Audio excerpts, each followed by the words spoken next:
Alors, bonsoir à tous et à toutes. Nous sommes sur Copac en Nantes là on parle directement à des acteurs très impliqués dans la société québécoise. Donc, on va prendre d'abord quelques instants pour honorer la mémoire de André Vézina. André Vézina qui a été jusqu'à sa mort le consul honoraire du Bénin. Alors c'était une personne très impliquée dans les causes africaines et dans la cause béninoise. Donc il faut prendre quelques instants pour, voilà, pour honorer cette personne et dire merci à sa famille qui l'a partagé en quelque sorte. Donc voilà, merci beaucoup et du courage à la famille de M. Vézina. Alors bonsoir. Bonsoir. On a ici l'équipe déjà du Copac. Hermine, Bonsoir. Gaëtan. Bonsoir. Et notre illustre invité, Monsieur Labico. C'est ça? C'est ça. Certains disent Dr Labico, d'autres disent Bachir Labico. Labico. C'est vrai, c'est mon prénom le plus populaire. Alors, Docteur Labico, on va commencer par vous. J'aimerais avoir votre histoire déjà pour commencer et savoir qui vous êtes, quel est votre CV. Voilà, j'aimerais que vous nous disiez déjà ça. Merci mon cher Franck. Je pense que je vais très abréger mon CV. On n'aura pas besoin de connaître toute l'histoire, mais en gros, donc je m'appelle Bassirou Labico Diallo. Labico est plus populaire. J'ai fait la médecine en Guinée, la maîtrise en santé publique, épidémiologie en France. Je suis reparti en Guinée travailler dans le domaine du sida comme épidémiologiste du programme national de lutte contre le sida.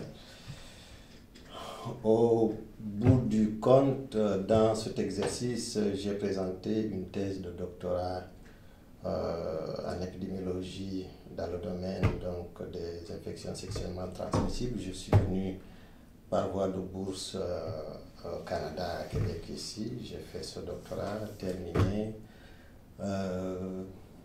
J'ai fait venir ma famille entre-temps, ma chère épouse et 4 garçons. J'ai travaillé dans le domaine de la santé des personnes âgées au Centre d'excellence sur le vieillissement de Québec pendant 5 ans. Entre-temps, j'ai eu la chance de participer à la fondation du Copac. Mais aujourd'hui, je gère une agence de placement du personnel. Je contribue à la résolution de la crise de l'emploi au Québec. Je suis basé à Québec pour le moment. Et donc, voilà. Et ça, c'est dans le cadre d'une entreprise publique, privée? Personnelle. Personnelle. Une entreprise privée, personnelle, à but non lucratif, évidemment. Ah, c'est excellent. Voilà. C'est bon de savoir ça parce que quand on regarde l'ensemble des services qu'offre le Copac, en fait le Copac, quand on parle des services que le Copac offre, c'est via l'expertise de ses membres et de ses partenaires. Donc c'est très important que tout le monde sache aujourd'hui. D'ailleurs, je vais être certain que tout le monde a entendu. Là en ce moment, vous avez une agence. Vous dirigez une agence. Ça s'appelle Personnel Assistance. Personnel Assistance. Donc on aura bien sûr les liens web et tout. Absolument. D'accord. Et c'est dans le placement du personnel. Du personnel, les préposés aux bénéficiaires, les infirmiers et infirmières, dans les centres d'hébergement, dans les hôpitaux, mais aussi à domicile. Merci beaucoup. Merci. Alors, voilà, on va directement commencer en vous demandant, est-ce que le Conseil panafricain de Québec, est-ce que c'est une bonne idée? Est-ce que c'était une bonne idée des gens partant? Ah, mon cher Franck, comment dire autrement? je pense, je suis convaincu que c'est une très bonne idée. Et c'est une très bonne idée parce que il n'a pas été très difficile de mobiliser les gens autour de cette idée-là, au départ. On peut parler de ce début-là, de qui était présent, quelle date, de façon à construire une histoire, mais je préfère mettre ça de côté et laisser d'autres parler de ces dates, de ces détails, mais j'aimerais bien parler d'un aspect un peu particulier de l'origine de la formation du COPAC. On veut t'entendre. C'est la population qui a soutenu cette idée, qui a fait naître cette idée, qui l'a poursuivie et qui a construit quelque chose qu'on appelle aujourd'hui le COPAC. Mon cher Franck, on était très loin de la période où, de l'époque où, à Québec ici et dans d'autres provinces peut-être proches, t'entendais dans la rue quand un Africain passait, papa, voici un noir. Cette époque est révolue. Il y a en 2014 beaucoup plus d'Africains. Et donc, quand il a fallu célébrer l'anniversaire de la mort de Mandela, qui est mort en 2013, et on était en 2014, on était à l'Université Laval dans une des salles quelconques. Mais spontanément, ce que je veux dire, c'est que tu retrouvais là des Africains qui sont au niveau de formation de la maîtrise. Tu retrouvais là des doctorants. Tu retrouvais là des gens qui ont leur PhD et qui avaient déjà de l'expérience. Disons que des personnes qui ont des qualifications notables. On était déjà un bon nombre autour de ça. On s'est dit, bon, ne restons pas comme ça, on va honorer, on va célébrer, on va marquer l'anniversaire de la mort de Mandela. On était en 2014. C'est ça. En novembre 2014. Eh bien, oui, mais qu'est-ce qu'on va faire? Les idées ont commencé à défiler. Il fallait parler, il fallait occuper la tribune, il fallait célébrer, mais il fallait que ce soit utile aux Africains. Il fallait combler à certaines lacunes. On s'est mis tout de suite à table, on a relevé un certain nombre de points que nous considérions comme étant des lacunes dans la vie de la diaspora, africaine ici à Québec. C'était quoi? C'était la non-présence. La non-présence sur la tribune, même quand il s'agissait de questions qui touchaient directement les Africains, on se disait qu'on a remarqué qu'il n'y avait pratiquement pas d'Africains qui prenaient la parole, que ce soit pour des questions d'ordre politique, que ce soit juste dans les médias. L'Africain était absent. On s'est dit il faut corriger ça. Il faut corriger ça, mais en même temps, il faut s'occuper de ce qui regarde de très très très près les immigrants africains, c'est-à-dire l'émancipation et les aspects économiques. Alors, donc penser à des plans concrets, de développement concret, c'est ça? On pensait de grandes choses pour les Africains ici. On a voulu que l'Africain sorte de l'anonymat. D'accord. On a voulu que la parole de l'Africain soit entendue et qu'elle soit tenue compte dans le débat public et dans le débat politique également. Et donc, on a très rapidement élaboré un certain nombre d'objectifs et il fallait mobiliser les gens. Et on a cherché un nom qui convenait à ça. On a voulu que ce soit une organisation à laquelle devaient se reconnaître tous les Africains. Tous les Africains. Et donc, on a voulu mobiliser les ressortissants des pays africains ici.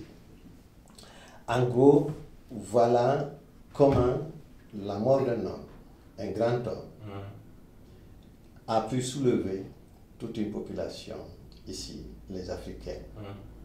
Et ça, c'est un aspect qui me plaît beaucoup parce que c'est un des aspects positifs de la vie de ce grand homme. Et il s'est passé des choses par après et on a organisé des conférences parlant de Mandela. Personnellement, j'avais présenté la vie de Mandela, son enfance, son évolution, etc. Donc, en gros, voilà comment est né le COPAC et c'était une bonne idée d'après nous. Et le COPAC vit aujourd'hui encore et le COPAC n'est plus à être présenté à Québec. Moi, je pense que c'est déjà la preuve que c'était une grande idée, une bonne idée. Et c'est vrai que nous souhaitons que le COPAC vive et vive encore longtemps et qu'il y ait des choses importantes qui soient réalisées. Voilà. Et je présume, et vous pouvez réagir, hein, on est en famille. Hein, il faut, voilà, donc si vous avez quelque chose, Hermine, Gaëtan, si tu as une question à poser au docteur Rabico, il est là. C'est le moment, c'est pas facile de le joindre. J'ai rushé, comme on dit. non, au contraire, avec il a été d'une générosité incroyable parce que il faut préciser, le docteur Labico revenait de voyage, il a écourté son voyage, oui, parce que et voilà. Donc merci beaucoup, merci beaucoup. Donc je présume qu'il y a eu des défis, hein, quand même. Vous étiez tous des sages, mais il y a quand même eu des défis. Ce n'est pas facile. De réunir des êtres humains, là. Voyez-vous, mon cher Franck, c'est du bénévolat. Pour faire du bénévolat, il faut s'affranchir de certaines nécessités d'ordre vital. Il faut consacrer son temps. Et si vous remarquez, on en parlera certainement, l'un des défis les plus importants, c'est de mobiliser les gens. Comment sortir les gens de leur quotidien, les amener à siéger des heures et des heures à discuter des problèmes, à la résolution de problèmes, résolution qui ne leur apportent pas nécessairement et directement de quoi ils vivent au quotidien. Ça, c'est difficile, ça c'était l'un des défis. Mais le premier noyau qui a construit ça avait d'autres défis, puisque nous, on était déjà présents. Il a fallu qu'on soit présent pour que naisse l'idée. Donc, ce défi-là, il est apparu plus tard. Plus tard, pour grandir le COPAC, pour mobiliser davantage les gens. Mais nous, il a fallu, évidemment, penser organisation. Qui dit organisation, dit mode de fonctionnement.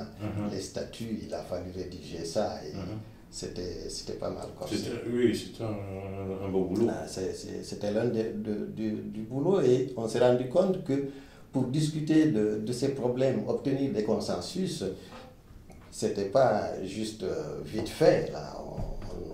On a passé des soirées. Exactement. Victor disait la même chose. On a discuté longtemps, ça prenait beaucoup de temps, il fallait vraiment se donner, il fallait le vouloir. Donc, c'est ça, la mobilisation, le temps des gens, c'était demandant. Et quand on regarde cette époque-là et celle-ci,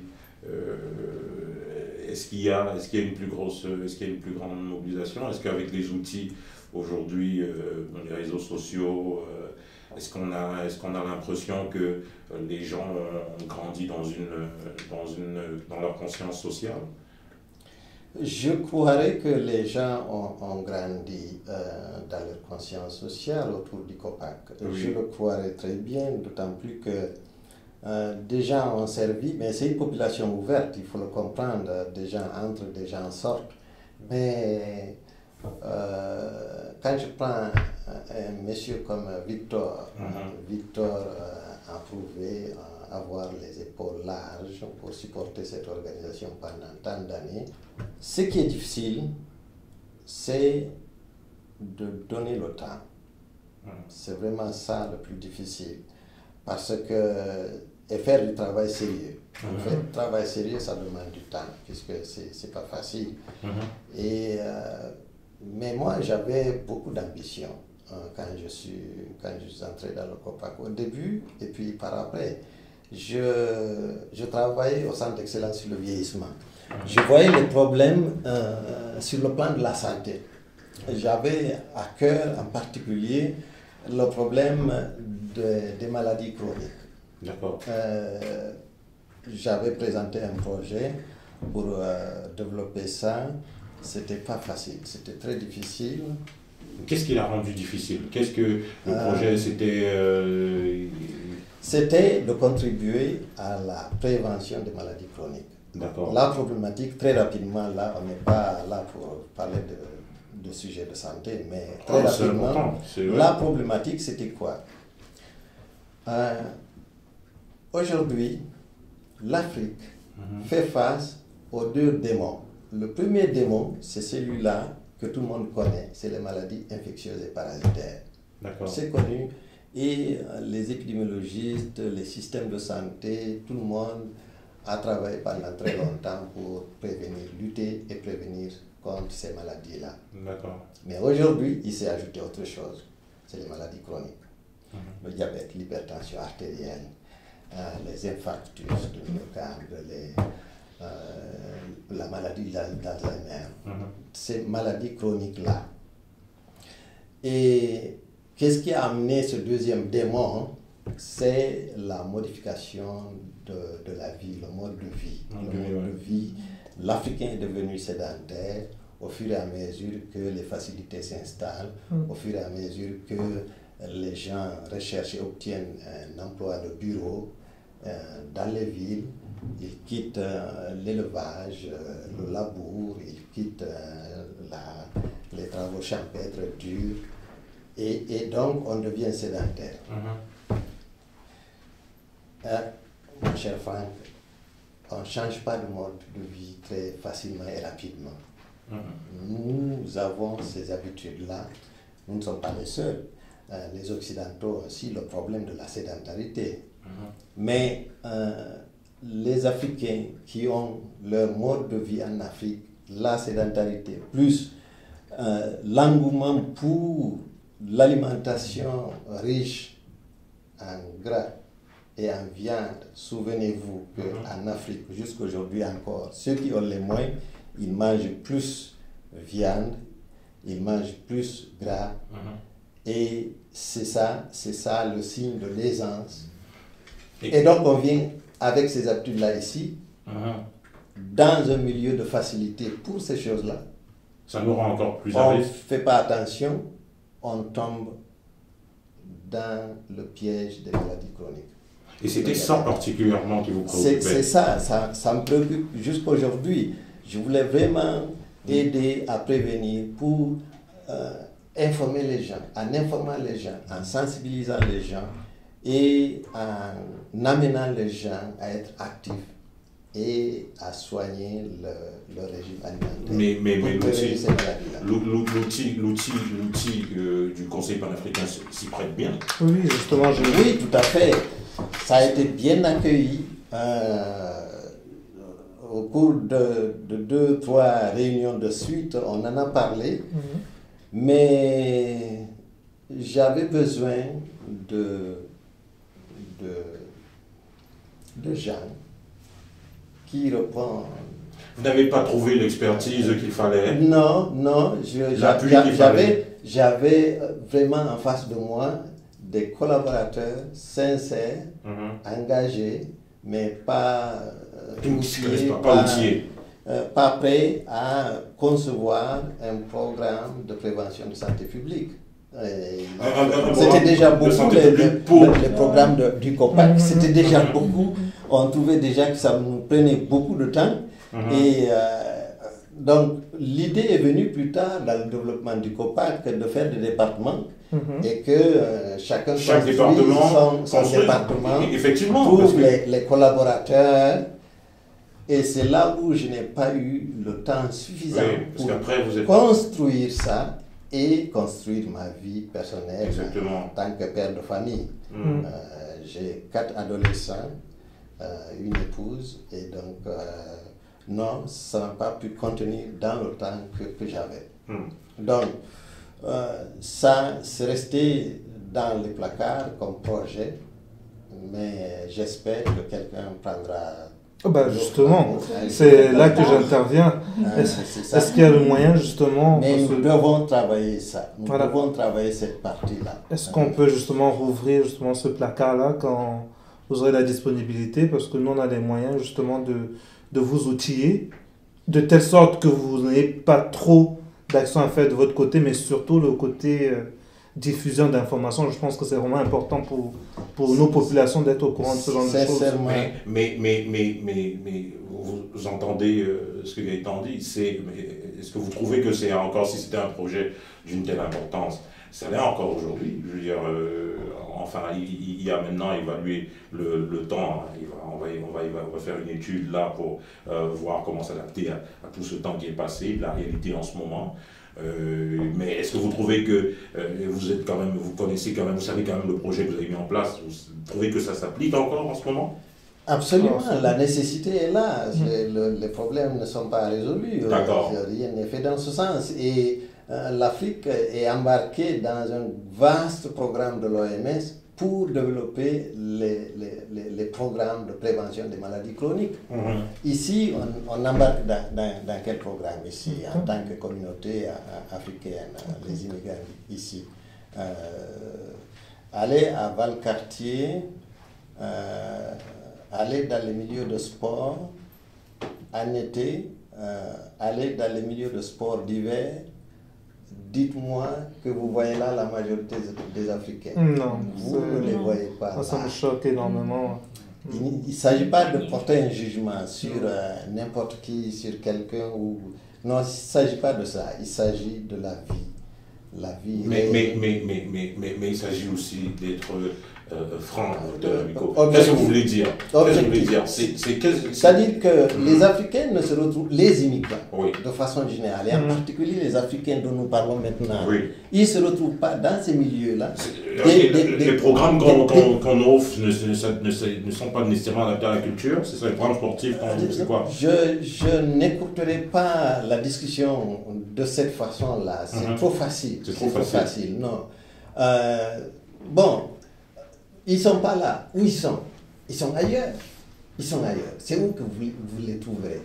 Pour parler de ce que je connais aujourd'hui très, très, très bien, dans un centre d'hébergement, aujourd'hui, prenez n'importe quel centre d'hébergement, en ville ici, à Québec ici. Allez voir qui travaille. Certains jours, dans certains centres, vous pouvez voir sur 5 personnes active autour des aînés du Québec, vous pouvez voir 3 immigrants, dont 2 Africains. 4 immigrants sur 5 personnes qui travaillent sont des immigrants, et sur les 4, 3 sont africains. Ça varie, mais c'est un peu dans ce ordre-là. Alors, dites-moi que les Africains ne sont pas sur les terrains de sport parce qu'ils sont paresseux. Non, c'est pas vrai du tout, c'est pas du tout. Non, c'est pas vrai. Ils sont pas paresseux, ils sont très courageux et ils sont très travaillants. Mais ils sont confrontés à la nécessité de gagner leur vie. Exactement. Si c'est pas pour dire qu'ils passent leur vie à la gagner.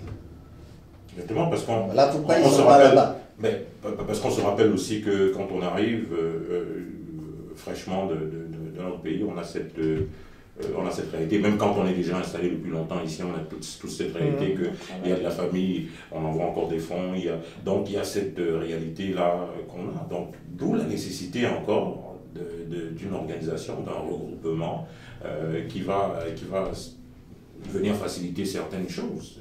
C'est ça encore l'importance du Conseil panafricain. Oui, tout à fait.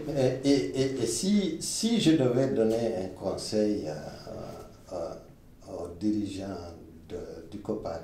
S'il vous plaît, on est justement à la deuxième partie. Pour justement la survie du COPAC, la pérennisation du COPAC, et que le COPAC soit un levier de développement, d'émancipation, mais pas seulement sociale, mais économique aussi, c'est de travailler pour que les gens soient intéressés.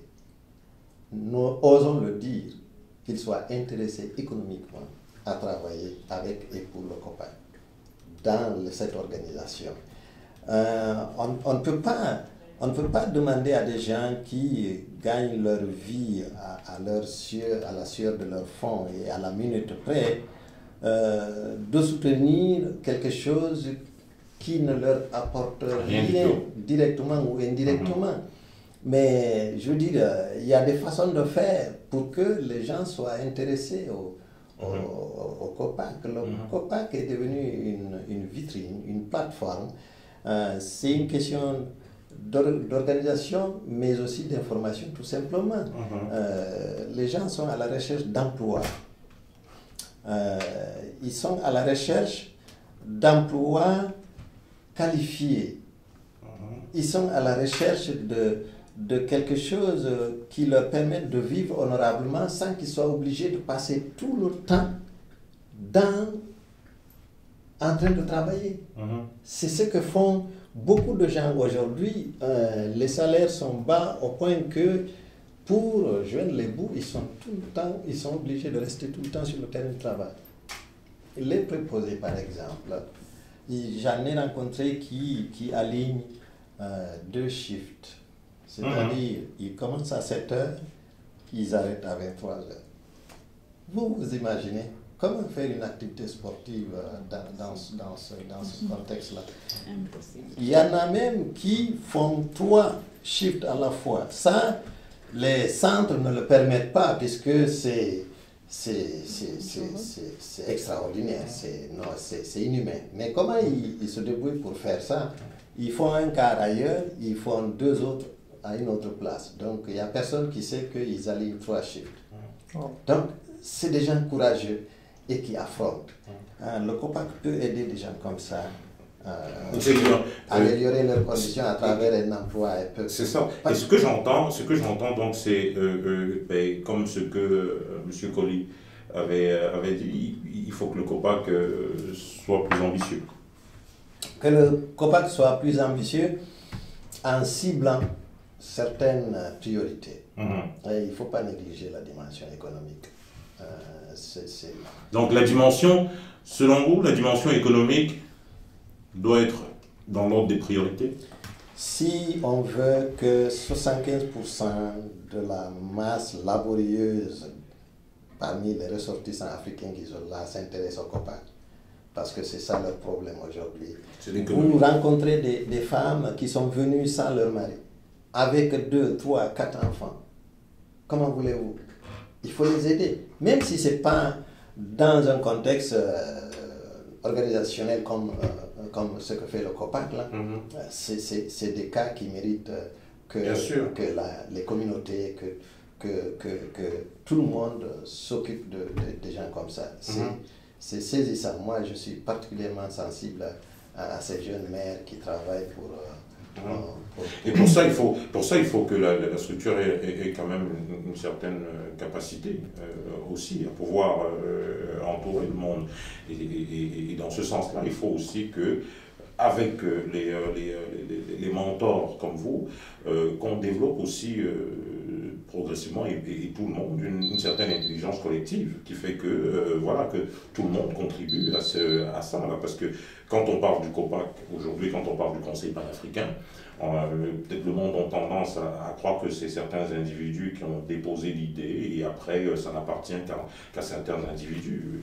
Pourtant, le COPAC, c'est nous tous, c'est tout le monde ensemble. Alors pour justement avoir cette structure qui a les moyens d'assister les nouveaux arrivants, il faut que ceux qui sont déjà en place depuis un certain moment, qu'on comprenne la nécessité de se mettre ensemble pour être cette force.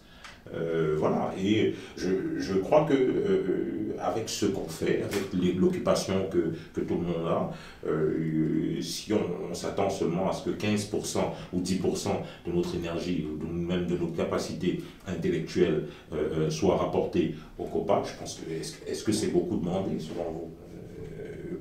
Est-ce que vous pensez qu'on peut le faire? Est-ce que vous pensez qu'on peut demander à chaque individu, aujourd'hui, malgré le fait qu'on soit tous occupés, malgré le fait qu'on ait une attitude de On n'a pas le choix. responsabilité? On n'a pas le choix que de demander à tout le monde et à chacun. Parce que c'est notre affaire. Mais pourquoi se regrouper, justement? Pourquoi se regrouper? La force, pourquoi si quelqu'un nous demandait aujourd'hui, si quelqu'un nous demandait là, peut-être se regrouper, c'est l'ancienne mode. Pourquoi est-ce que ça compte encore aujourd'hui, se regrouper? C'est ringard. Si quelqu'un nous dit ça aujourd'hui, pourquoi se regrouper encore aujourd'hui? Pour avoir plus de force.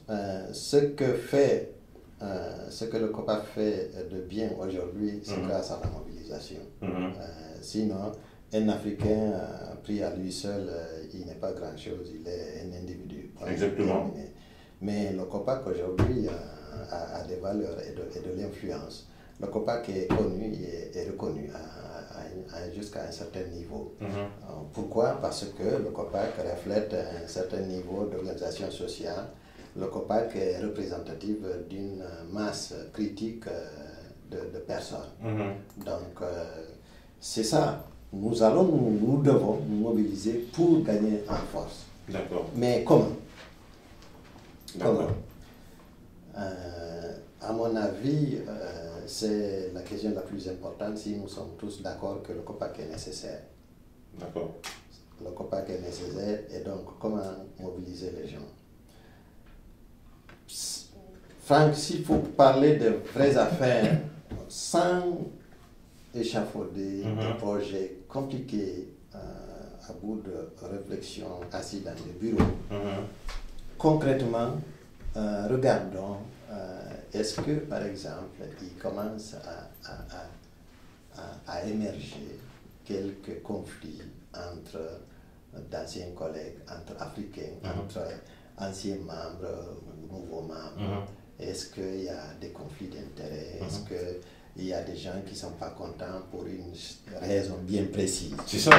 Que le COPAC se donne le défi de prévenir ce genre de conflits et de résoudre les conflits qui existent. Résoudre les conflits non dits. Les conflits non dits, voire même des conflits dits. Parce qu'aujourd'hui, vous pouvez rencontrer quelqu'un qui ose, qui se permet, avec sa raison, c'est pas là la question, mais qui dit que le COPAC me marche sur les pieds, je comprends pas, moi j'ai contribué au COPAC et je devais travailler avec le COPAC, mais le COPAC travaille contre moi aujourd'hui, mon entreprise personnelle, je vis de ça, etc. Le COPAC fait la même chose que moi, c'est une concurrence déloyale. Peu importe s'il a raison ou pas, que le COPAC se donne le défi de gérer ça pour le meilleur et pour le plus grand nombre, à commencer par l'individu lui-même qui se plaît. D'accord. Et à mon avis, c'est à portée de main. Il faut que le COPAC soit au-dessus de la mêlée, au-dessus des intérêts personnels. Le COPAC n'est pas un travailleur autonome. Donc, pour un travailleur autonome qui est un travail autonome et qui a des objectifs de subsistance, que le COPAC prenne ça en charge pour l'intégrer, pour lui donner de meilleures orientations. S'il y a des choses mal comprises, que le COPAC se donne le temps de chercher les arguments convaincants et les explications à donner à ce genre de choses. Ça, c'est en dehors de tout grand concept, en dehors de toute grande théorie, c'est de terre à terre. Il faut que le COPAC soit inclusif, comme on s'est fixé l'objectif là. On s'est fixé. Et que ce soit réel, quoi. Ça ne va pas être admissible que d'entendre que le COPAC, je ne suis pas d'accord avec le COPAC, ou le COPAC a marché sur mes pieds. Il faut régler ce genre de problème. Absolument. Mais justement, tant qu'avoir une si belle suggestion, comment on le fait? Est-ce qu'on met en place un espace public où on entend ce genre J'ai entendu. Est-ce qu'on non, mais pour discuter, pour être concret. Ouais. Pour être concret. Ouais. Parce que en même temps, on veut. En même temps, c'est ça. Je veux dire, en même temps, on veut entendre ce qui se passe, ce qu'on peut faire. En même temps, il faut qu'on puisse l'entendre. Je ne sais pas si vous êtes d'accord avec moi. Hermine, comment on fait? C'est-à-dire, on a ce genre, on veut construire un meilleur COPAC. Ok? On veut entendre les gens qui sont peut-être blessés. Ok? On veut faire tout ça. On a cette volonté. Et je crois que c'est ressenti quand même qu'on a cette volonté. Maintenant, on le fait comment? Est-ce que des gens aussi, quand ils ont des choses à formuler, est-ce que le COPAC et ses outils, est-ce qu'ils ne peuvent pas justement, au lieu de la formuler sur la place publique, n'importe comment? Est-ce que le COPAC n'est pas le lieu indiqué? Est-ce qu'on a eu l'impression à un seul moment que le COPAC est assez fermé pour n'entendre personne? Moi, c'est ce que je veux vous poser comme question. Travailler un bon moment au sein du COPAC. Donc, moi, je vais te répondre, moi étant responsable des communications et toutes les communications que je fais et tous les mois et presque toutes les semaines, on indique toujours le COPAC c'est pour tous, c'est pas pour l'individu. Vous avez besoin de quoi que ce soit, contactez-nous. Voilà, alors ce que tu dis, Gaëtan, c'est que le COPAC communique assez bien aujourd'hui pour créer un espace d'initiative commune. C'est ça. C'est exactement ça. Je vais réenchérir ce que Gaëtan vient de dire en disant que le COPAC travaille pour tout le monde. Donc le COPAC pour toutes les autres communautés africaines et même encore au-delà de ça. Ce qui fait que on ne peut qu'être rassembleur. Donc c'est ça notre mission, puis on s'en va vraiment vers là. Mais c'est ça. C'est ça que nous voulons. Bon, mais c'est ça parce que, mais même à côté de ça, on s'entend, mais même à côté de ça, on s'entend que dans la vie, tu peux faire tellement de choses pour faire du bien, mais à côté de ça, il y a encore du monde qui aura un certain jugement. Maintenant, qu'est-ce qu'on fait? Est-ce que c'est notre faute si on n'a pas toute cette énergie pour nécessairement aller vers ce qui se dit? Est-ce qu'il faut qu'on ait une communication qui ait encore l'impression qu'on est beaucoup plus ouvert à entendre les suggestions? Qu'est-ce que... Ma proposition que je vais faire, que je vais oser la faire. Oui. Mais je vous avertis, vous allez avec raison me juger de trop vieux. Mais c'est l'émission COPAC en ondes là. L'émission COPAC en ondes, c'est justement un choc générationnel. Je veux dire, il y a des valeurs africaines. Oui. Que nous pouvons utiliser. On peut faire recours à certaines stratégies qui reposent sur des vraies valeurs africaines. D'accord. Parce que, regardez ici, qu'est-ce qui se passe? Ce n'est pas une critique lancée au système dans lequel nous vivons. Il y a un système qui nous a accueillis et qui nous a épaulés, pour lequel nous sommes là. Si le système n'était pas bon, on n'aurait pas été ici. Donc, le système est bon ici. Cependant, nous, on est venus d'ailleurs, on est venus de très loin, on a des valeurs. Permettons-nous d'ajouter quelque chose. C'est ça. D'autant plus que le COPAC, c'est une organisation qui nous appartient et que nous gérons. Exactement. Bon, si vous prenez l'exemple de conflits qui ont lieu dans les familles, à un certain niveau d'intensité du conflit, l'administration se mêle et on finit par sortir l'enfant du cadre familial et à le confier quelque part. Bon, ça c'est les outils ici. Quand il y a un conflit dans un couple, c'est messieurs et madame qui discutent, qui conviennent de rester encore ensemble ou alors de faire appel et de se séparer. Ça ne se passe pas comme ça en Afrique. Vous allez me dire que c'est archaïque, mais on peut utiliser la médiation passant par les sages. Bon, mais c'est ça que je croyais, je voulais entendre. Bon. Et les sages, c'est pas difficile dans la culture africaine. Entre deux enfants, le sage, c'est l'aîné. C'est le plus âgé. Et dès le moment que vous appelez le plus âgé parmi deux enfants et vous lui inculquez cette valeur, il va devenir sage directement, immédiatement. Parfait. Pour jouer sa responsabilité, il va le devenir. Il va devenir sage. Il va être plus sage que le plus petit.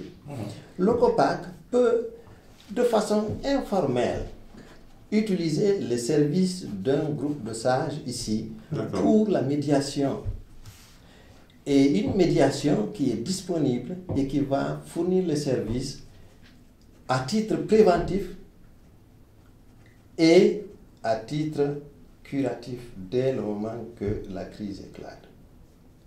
Moi, je pense que les Africains qui sont là, nous sommes tous pratiquement de la première génération des immigrants. Donc, on a un bon bagage de notre éducation chez nous. Moi, je pense que tout un chacun est prêt à écouter un sage. Absolument. Et identifié selon la culture africaine. Et à respecter la parole qui sera dite dans ce contexte-là. C'est quelque chose à laquelle nous nous attachons. On l'a vu avec nos parents et ça a résolu pas mal de problèmes sans que ça ne coûte rien à personne, sans qu'on ne parle de prison, sans qu'on ne parle de pénalité, absolument rien. Mais docteur Babiko, déjà, moi, j'ai une certaine particularité, c'est d'être très concret. Et d'ailleurs, dans le cadre de cette émission, on va être très concret. On va dresser un ensemble une liste de sages et on aimerait votre appui pour ça, on aimerait votre accompagnement pour ça. Parce que, justement, la dernière fois, quand Victor et M. René-Paul Colli sont passés, on a justement dit déjà, il sera important pour le COPAC Média d'avoir une liste de ces personnes qui ont constitué, qui ont fait le COPAC. C'est ça le but de cette émission, c'est-à-dire de comprendre quelles sont les origines pour avoir un meilleur avenir. C'est ça l'objectif du COPAC en monde. Donc, alors, pour ça, il faut des ressources. Et quand on parle de ressources, c'est même dans le cadre du bénévolat, il y a ce qu'on appelle un apport intellectuel aussi. C'est-à-dire qu'on a des aînés qui sont comme vous, qui sont placés, qui ont déjà un bon vécu ici. Il faut aussi qu'il y ait cette envie volontaire des individus à venir manifester cette expertise-là envers le COPAC. Il faut aussi ça, parce que quand on comprend ce qu'est le COPAC, il faut aussi cette envie de venir vers ça, d'apporter cette expertise-là. Par exemple, aujourd'hui, quand on parle de Gaëtan qui prend la coordination des communications, il a la volonté d'apporter quelque chose, donc c'est lui qui vient chercher, qui vient voir et qui vient dire « je veux être utile, je peux être utile ». Donc, est-ce qu'on peut compter sur vous pour avoir justement une liste de sages? Pourquoi c'est important? Parce que même avec le nouveau plan d'action qui est mis en place, le nouveau plan d'action et le nouveau plan de gouvernance d'ailleurs que tout le conseil d'administration a reçu, et il est question justement d'avoir des types d'aviseurs qui regardent le travail autant du bureau exécutif que du conseil d'administration. Donc c'est effectivement dans l'ordre des sages là qu'on disait. Alors est-ce qu'on peut faire ça? Je crois à COPAC, je crois à cette organisation et je crois au bien fondé de cette idée de service des sages. Et donc, on ne peut pas me demander ça et que je refuse. Et je suis heureux de savoir et que tout le monde sache que le poste n'est pas rémunéré. Sinon, j'aurais eu l'air de quelqu'un qui vient se faire un poste ici. Il faut préciser, c'est très important. Non, alors on a tous entendu. Oui, parce que cette émission, il faut qu'on entende, parce que les gens qui nous écoutent, la particularité de cette émission, comme la plupart des émissions du COPAC d'ailleurs, c'est dans le concret. Il faut qu'on voit le suivi. Les gens vont voir le suivi, comment on a les décisions qu'on a prises après les émissions, comment ça se fait. Donc, on a aujourd'hui une entente de principe, un conseil de sages. Et on va travailler avec vous dans ce sens-là. Oui, vous avez mon appui entièrement. Merci beaucoup, docteur Babiko. Merci beaucoup. Donc, voilà, on va prendre quelques instants pour, si vous avez encore quelques suggestions ou quelques... Sinon, vous entendez ce qu'on a à dire, parce que là, on va passer dans le cadre de ce que le COPAC fait, réalise. Parce que là, c'est bon, on a entendu ce que le COPAC a été dans son existence, dans ses origines. Juste un dernier mot pour moi, avec votre permission. Oui, bien sûr. Je tiens à dire et à rappeler qu'on parle de trains qui sont en retard. Aujourd'hui, je ne suis pas en train de lancer une pierre à notre organisation, le COPAC.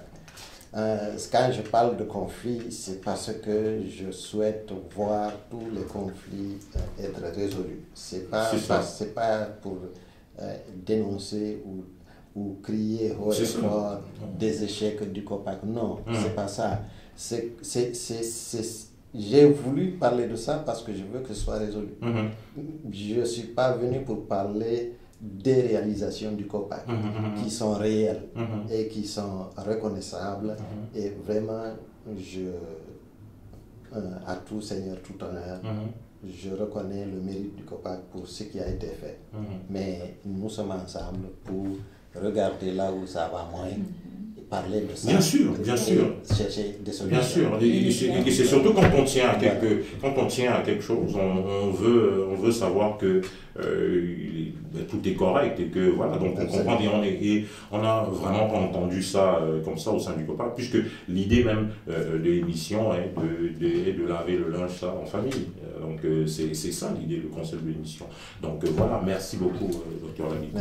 Alors voilà, on va passer à ce que le COPAC fait, le concret des temps. Je vais rapidement, et puis vous êtes libre de nous écouter, et puis quand vous voudrez nous quitter, hein, et puis déjà on est très heureux que vous ayez dit merci oui à l'invitation, donc merci déjà d'être là.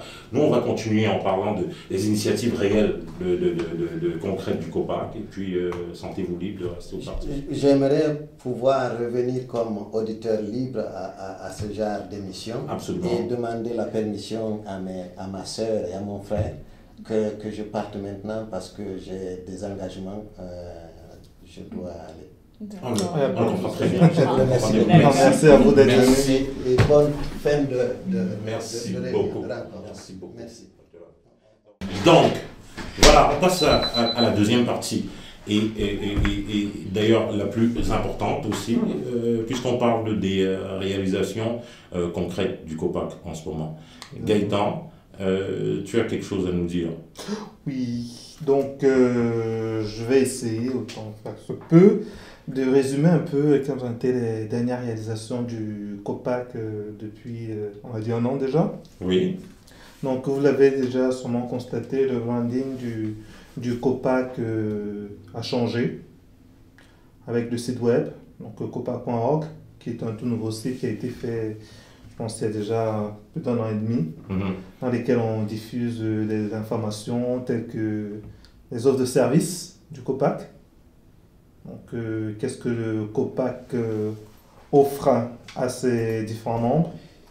Donc, si vous allez sur le site, vous allez par exemple voir que le COPAC, via ses partenaires, peut vous accompagner dans la recherche de financement, que ce soit financement participatif ou financement conventionnel. Financement participatif avec son partenaire Jambo.org.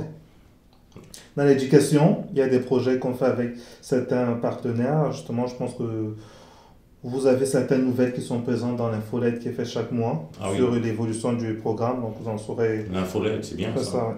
Vous en saurez beaucoup plus justement dans ce document-là. Donc, n'hésitez pas toujours à consulter vos courriels et votre page Facebook sur l'infolette qui arrive une fois par mois. Il y a le soutien aux nouveaux arrivants. Donc, avec les différents bénévoles qu'on a justement, on peut accompagner et on accompagne les nouveaux arrivants, que ce soit justement sur connaître la ville ou faire des recherches de logement ou connaître les associations qui sont présentes à la ville de Québec.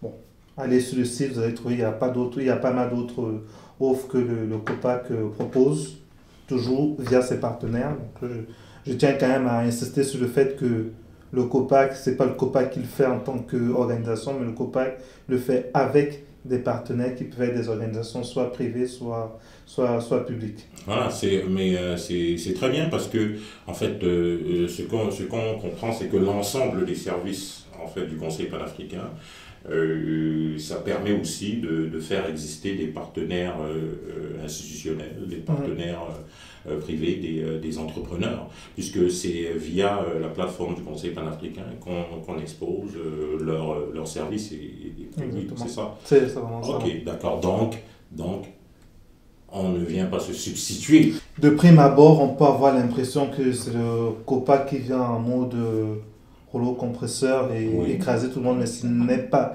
ça en fait. Parce qu'on prend la peine justement dans les communications de toujours mettre en avant le partenaire qui lance l'action, mais nous on vient seulement en accompagnement justement pour le proposer à nos membres. Donc c'est vraiment important parce qu'il faut se le rappeler, le COPAC c'est une organisation à but non lucratif.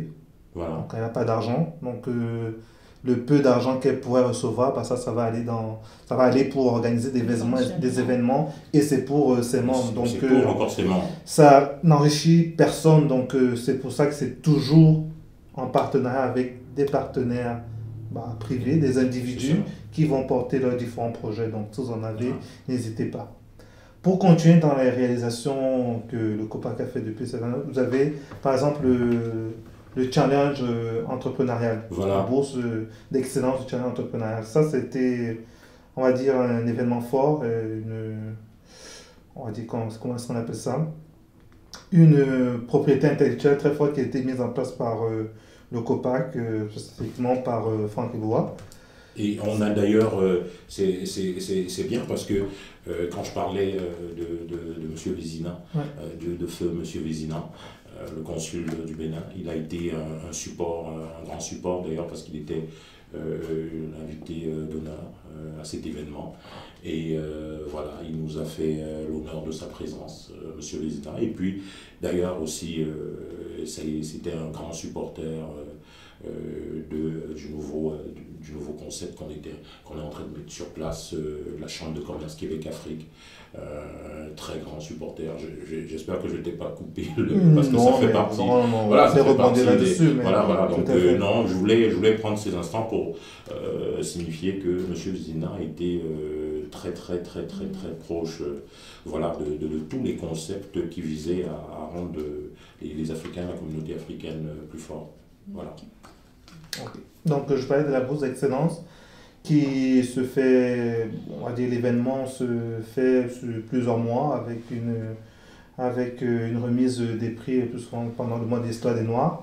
Donc ça c'est un programme qu'on va reprendre chaque année en fait. Donc bientôt on lancera justement l'ouverture du nouveau challenge 2019-2020, au challenge entrepreneurial. Donc d'ailleurs on rencontre dans le cadre de l'émission Plan d'affaires Shows. On va rencontrer l'un des finalistes, Yves Tribunal, qui va nous parler de son expérience justement par rapport au challenge entrepreneurial. Exactement. Merci Gaëtan.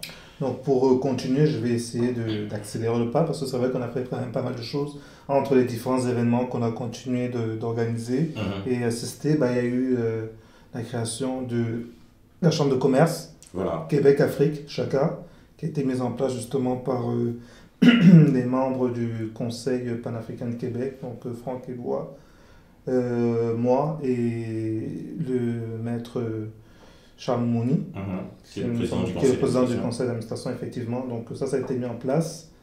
Nous sommes toujours en train de justement renouer des contacts avec des partenaires privilégiés justement pour faire vivre cette chambre de commerce. Donc voilà, c'est un projet concret qui porte leurs fruits et puis on continue dans cette lancée-là. Voilà. Ce qui a été mis en place dernièrement, je pense que vous le savez tous, c'était le lancement du COPAC Média. Justement, le COPAC s'est doté d'un outil pour pouvoir présenter ses travaux et surtout accompagner justement ses membres qui ont vocation soit à vouloir présenter des projets, soit évoluer ensemble. Donc là encore, c'est un outil qui est mis en place uniquement pour fédérer les différentes activités qui se font autour du COPAC. Une fois de plus, c'est du bénévolat, parce qu'il faut vraiment le souligner.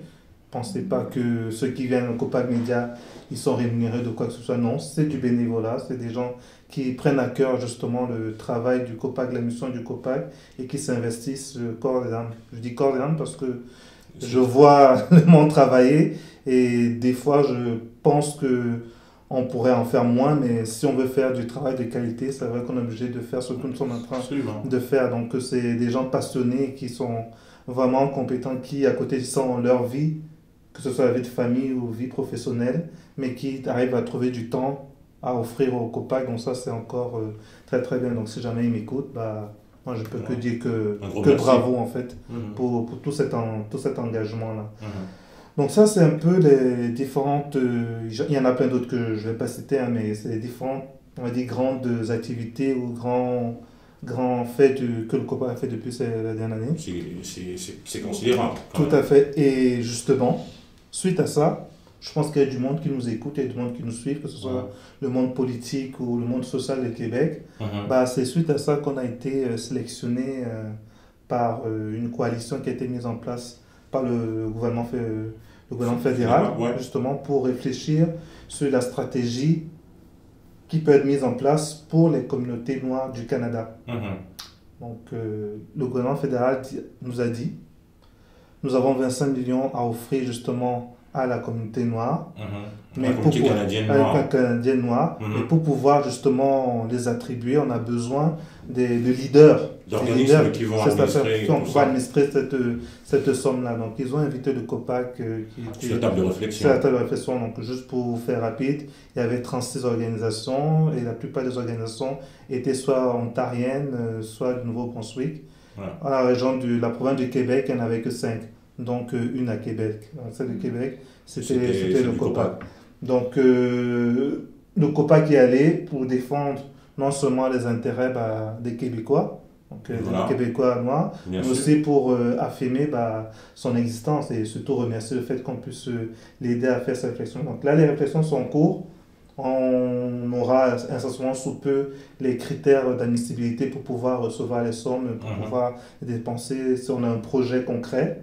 Donc là encore, on demande à toute organisation ou toute association qui a un projet de venir nous rencontrer pour qu'on puisse justement porter ces projets auprès de ces fonds-là qui vont nous être mis à disposition. Exactement. D'ailleurs, on va, dans le cadre du renforcement justement des capacités des Canadiens noirs, on va lancer une campagne de recensement de projets, justement, parce que c'est dans l'ordre de la mission du Conseil panafricain de Québec. Voilà, donc merci de nous le rappeler, Gaëtan. Donc, quand on parle de quelque chose de concret, quand on parle du rôle du Conseil panafricain et de ce que ça représente auprès des institutions publiques pour la cause des communautés, on voit bien ici quelle est l'importance d'une telle organisation. Voilà, donc merci beaucoup, Gaëtan. C'était énorme, hein. Merci, capitaine. Vraiment très bon. Alors, là, on va passer à Hermine. Hermine est aussi une personne très engagée dans l'équipe. J'ai l'impression qu'on ne se dit jamais assez souvent merci. Merci Hermine d'être avec nous. Aujourd'hui, on veut parler du mode d'adhésion. On a un mode d'adhésion conventionnel au Conseil panafricain qui est toujours $20 par année. Mais là, on veut parler d'un mode d'adhésion bien spécifique. Et comme tu en es la responsable, d'ailleurs, Hermine va être présente aussi dans les réseaux sociaux et le Copac Média pour quelque chose d'assez spécial concernant le concept. Donc, on va t'entendre. C'est quoi le nouveau concept? Qu'est-ce qui est attirant aujourd'hui dans la nouvelle forme de membership d'une personne aujourd'hui qui adhère au Copac? Je vais tout d'abord remercier Gaëtan parce qu'il a montré que nous autres, on travaille et que c'est habilement lucratif. Vraiment, on ne reçoit pas de salaire pour tout ce qu'on fait dans Copac Média ou dans le Copac à lui-même. Exactement. Donc, c'est dire, il a dit les réalisations qu'on a eu à faire au courant de l'année. Exactement. Et certainement, il y a des personnes qui aimeraient savoir comment est-ce qu'on fait pour adhérer, comment est-ce qu'on fait pour devenir membre du Copac. Donc, c'est vraiment simple. Je vais parler du nouveau concept qui permet tout simplement de donner son membership afin que ça devienne une cagnotte pour que les gens puissent en bénéficier. Donc, je m'explique terre à terre. Donc, c'est un concept qui permet à des personnes de donner $2. C'est ça, $2 de membership par mois. Par mois. OK. Ou 24 $24 l'année. OK. Donc, ça, à côté, ce qu'on entend, c'est qu'il y a le $20 par année qu'on paye pour être membre. À côté, on peut décider d'adhérer à ce type, à ce genre, mais il y a le nouveau mot. Il y a de nouveaux concepts, justement. Pourquoi c'est quoi? C'est plus dynamique, ça a une forme... on trouve que ça va être plus attractif, oui, c'est ça? Ça va susciter vraiment de l'intérêt. Pourquoi? Parce qu'on a la possibilité d'avoir 1% de toute la cagnotte qui va être mise pendant le mois. Donc, un exemple tout simple. Oui. Si nous sommes, mettons, 100 à avoir donné notre membership pour l'année, pour le mois. Oui. Donc, ça revient à $200. La personne qui va être tirée aura droit à 1% de ce montant-là. Alors, imaginons si on est 1000, 2000, 3000, 10 000. Ça augmente et ça augmente. Voilà. Alors, mais c'est particulièrement intéressant dans la mesure où en Afrique, on est habitué aux tontines. C'est ça. Donc, ça nous amène... C'est une petite sorte de tontine dans le fond parce que tu donnes le $2 pour soutenir, pour soutenir non seulement le COPAC et avoir tous les services autour, mais en même temps, tu cours la chance de gagner 1% de tout cet argent. C'est ça. Et ce que j'ai vu dans le concept, justement, c'est que le 1% qui est gagné, c'est fou. C'est parce que ça repart encore vers les partenaires membres, les partenaires d'affaires. C'est-à-dire que c'est pour encourager aussi l'entrepreneuriat et puis ceux qui ont des entreprises. Puisque le gain qui est gagné, c'est bien ça, et va servir à acheter des produits à des compagnies, parce qu'il faut préciser qu'il y a des entreprises commerciales qui sont membres du Conseil panafricain. Alors, on crée un peu une forme d'économie circulaire où, à l'intérieur, nos membres sont orientés vers les partenaires commerciaux. Donc, ça contribue à ça. Exactement. Puis, vous allez encore trouver plus intéressant d'avoir plus de membres. Quand on est nombreux, la cagnotte, elle va être... grosse aussi. Donc, c'est pour ça qu'on va solliciter plus d'entrepreneurs sympathisants d'adhérer pour qu'ensemble, on puisse en avoir plus. Absolument. Pour redistribuer. Et toi, à chaque fin de mois, tu passes au COPAC Média, tu annonces le vainqueur. C'est ça. Voilà, donc le vainqueur du loto COPAC. Voilà, exactement. donc alors à chaque fin de mois, il va avoir un tirage. Il va avoir un tirage, puis quelqu'un va gagner 1% de tout ce qui va être récolté pour ce mois-là. C'est exactement ça. C'est fort. Donc, d'où l'intérêt vraiment que tout le monde y participe pour qu'on puisse avoir plus, pour que ce soit les entrepreneurs ou juste les sympathisants. Super, Hermine. Merci pour l'information. Je crois que ça va rendre le membership du COPAC encore plus attractif. Et donc maintenant, il va rester à faire tout ce qui est... De toute façon, on se lance dans une grosse campagne de communication. Fait que, mais déjà, est-ce que l'idée est bonne? Vous trouvez, comment vous la trouvez déjà l'idée? Est-ce que vous pensez que ça fait du sens? Je dirais que ça fait vraiment du sens de savoir qu'en plus de $2 que tu donnes par mois, il y a des services du COPAC qui viennent avec. Tu es déjà membre. Du COPAC. Tu bénéficies déjà des services du COPAC. Donc tu es déjà membre et ça peut qu'être bénéfique dans ce sens-là. Génial. Merci. D'accord. Alors, je crois que on a fait le tour, du moins pour l'instant. On a entendu une personne qui fait partie des bâtisseurs du Conseil panafricain. Alors, notre objectif à chaque émission est de faire entendre ceux qui ont amené le Conseil panafricain, l'idée du Conseil panafricain, et puis de donner la parole à ceux qui sont en ce moment en train de bâtir la suite, la continuité du Conseil panafricain. Donc on se rend compte que voilà, il y a les deux histoires sont belles, autant celle du passé que du futur, puisque l'histoire dans le passé nous montre que les gens ont eu de bonnes raisons de se regrouper à chaque fois, et l'histoire dans le futur nous montre qu'il y a des ambitions qu'on peut encore se permettre. Voilà, donc merci vraiment de constituer cette famille-là, qu'on est tous ensemble. Et on va remercier encore le docteur Lamiko avec toutes ses occupations, qui a pris le temps de venir nous parler et nous donner des suggestions dans le sens de la bonne gouvernance. Donc voilà, n'hésitez pas à nous faire part de vos commentaires. Vous avez les réseaux sociaux du COPAC en monde, du COPAC Média et du Conseil panafricain de Québec. Vous avez la nouvelle chaîne YouTube du COPAC Média, elle vous appartient. N'hésitez pas, le COPAC, c'est nous tous ensemble. Voilà, merci d'avoir écouté et puis à la prochaine.